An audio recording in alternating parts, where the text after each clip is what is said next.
মামলা নিয়ে মুখ খুললেন অপু বিশ্বাস। এবার চিত্রনায়িকা অপু বিশ্বাসের নামে মামলা ঠুকেছেন প্রযোজক সিমি ইসলাম কলি। একই মামলায় আসামি করেছেন কন্টেন্ট ক্রিয়েটর আশরাফুল আলম ওরফে হিরো আলমকে। এর আগে অপু বিশ্বাসের নাম সাধারণ ডায়েরি জিডি করেছিলেন সিমি। গত ২-৪ আগস্ট মামলাটি ঢাকায় একটি আদালতে মামলাটি করা হয়। মামলা নম্বর ১১৩৬২০২৪। এ মামলায় আসামির তালিকায় আরও আছেন অপুর ইউটিউব চ্যানেলের ব্যবস্থাপনার দায়িত্বে থাকা জাহিদুল ইসলাম আপন। সিমির দাবি, তার ইউটিউব চ্যানেলটি হ্যাক করেছেন অপু বিশ্বাস ও জাহিদুল ইসলাম আপন।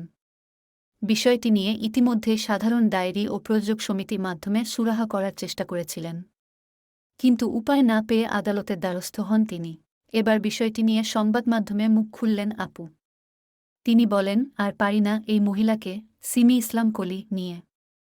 ওনার তো সব কিছু দিয়ে দেওয়া হয়েছে, আবার মামলা কিসের? আমি এ বিষয়ে জানি না কিছু। এসব তো ফাজলামো। এদিকে সিমির অভিযোগ হিরো আলমের মাধ্যমে সমাধানের নাম করে অপুই সিমির থেকে ৫ লাখ টাকা নিয়েছেন। বিষয়টি সামনে আনলে অপু জানান সিমিকে চেনেন না তিনি। তার কথায়, এখানে হিরো আলম এলো কোথা থেকে? এটা সিমিই ভালো বলতে পারবেন।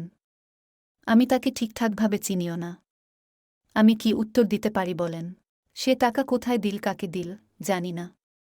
এখন মনগড়া কথা বলছে কেন? আমার আস্থা এই সরকার ও আইনের প্রতি। সে টাকা কোথায় দিয়েছে, কেন দিয়েছে, আমি কিছুই জানি না। অপু বলেন, উনি সিমি যদি চলচ্চিত্রের মানুষ হয়েই থাকেন তাহলে এমনিতেই চলচ্চিত্রের দুরবস্থা, এ সময় এসব সিলি ব্যাপার নিয়ে কেন কথা বলছেন? আর আমি এসব দেখি না। আমার অ্যাডমিন দেখেন। অফিসিয়ালি তারা নিয়ন্ত্রণ করেন ইউটিউব চ্যানেল। হয়তো নাম আমার, মালিকানা আমার, কিন্তু আমি নিয়ন্ত্রণ করি না। অন্য সংস্থা দিয়ে চালাই। যদি আমার ব্যক্তিগত ফেসবুক অ্যাকাউন্ট হতো তাহলে আমি বলতে পারতাম। ষড়যন্ত্রের গন্ধ পাচ্ছেন অপু। তিনি বলেন, আমি যতটুকু জানি তিনি সিমি বুদ্ধিমান মানুষ। তার মাথায় এসবকে ঢোকাচ্ছে, কেন ঢোকাচ্ছে জানি না। তিনি চলচ্চিত্রের মানুষ, চলচ্চিত্রে কাজ করতে চান, তাহলে কেন বিতর্ক সৃষ্টি করছেন এসব নিয়ে? আর তিনি টাকা কোথায় দিয়েছেন না দিয়েছেন, কিসব বানোয়াট কথা ছড়াচ্ছেন? এবার অপু কি কোনো আইনি পদক্ষেপ নিতে চান জানতে চাইলে বলেন, আমি বিষয়টি নিয়ে কথা বলে চিন্তা ভাবনা তারপর জানাব। মামলার অভিযোগে বলা হয়েছে, গেল বছর আগস্টে বিবাদী অপু বিশ্বাস ও জাহিদুল ইসলাম আপন সিমির ইউটিউব চ্যানেলটি হ্যাক করেছেন। এরপর চ্যানেলটি ফিরিয়ে দেওয়ার আশ্বাস দিয়েও ফিরিয়ে দেননি অপু বিশ্বাস। তাই বাধ্য হয়ে চলতি বছর জানুয়ারির ২-৮ তারিখ লালবাগ থানায় সাধারণ ডায়েরি করেন সিমি, যেখানে আসামি করা হয় অপু ও আপনকে। এদিকে সমস্যাটি সমাধান করবেন বলে সিমিকে আশ্বাস দিয়েছিলেন হিরো আলম, কিন্তু চ্যানেলটি ফিরিয়ে দেবে বলে ১-০ লাখ টাকা চাওয়া হয় বাদীর কাছে। জানানো হয় অপু বিশ্বাসের পক্ষ থেকে এটি চাওয়া হয়েছে। দর কষাকষির পর চ্যানেলটি ফিরে পাওয়ার আশায় বিবাদী হিরো আলমকে ৫ লাখ টাকা দেন বাদী সিমি ইসলাম।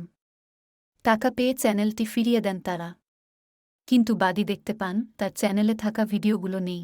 কলি বলেন, এই চ্যানেলটি নিয়ে বহুদিন ধরেই আমি অপুর কাছে গেছি। চ্যানেলটি ফিরিয়ে দেওয়ার জন্য তাকে বহুবার অনুরোধ করেছি, কিন্তু কোনো লাভ হয়নি। আমি খসরু, প্রযোজক নেতা খোরশেদ আলম খসরু ভাইকেও বলেছি। সেও আমার হয়ে অপুর সঙ্গে কথা বলেছে, তার কথাও সে রাখেনি। এর মধ্যে একদিন হিরো আলম আমাকে ফোন করে বলে সে বিষয়টি সমাধান করে দেবেন। তার কথায় আমি রাজি হলে সে অপুর সঙ্গে কথা বলবেন। আমার মনে হয় অপুই তাকে ফোন দিতে বলেছেন আমাকে। এরপর টাকার বিনিময়ে চ্যানেলটি ফিরে পেলেও ভিডিওগুলো সরিয়ে নেওয়া হয়। বিষয়টি হিরো আলমকে জানালে তিনি বলেন, দেখছি কি করা যায়। এরপর আর তার কোনো খবর নেই।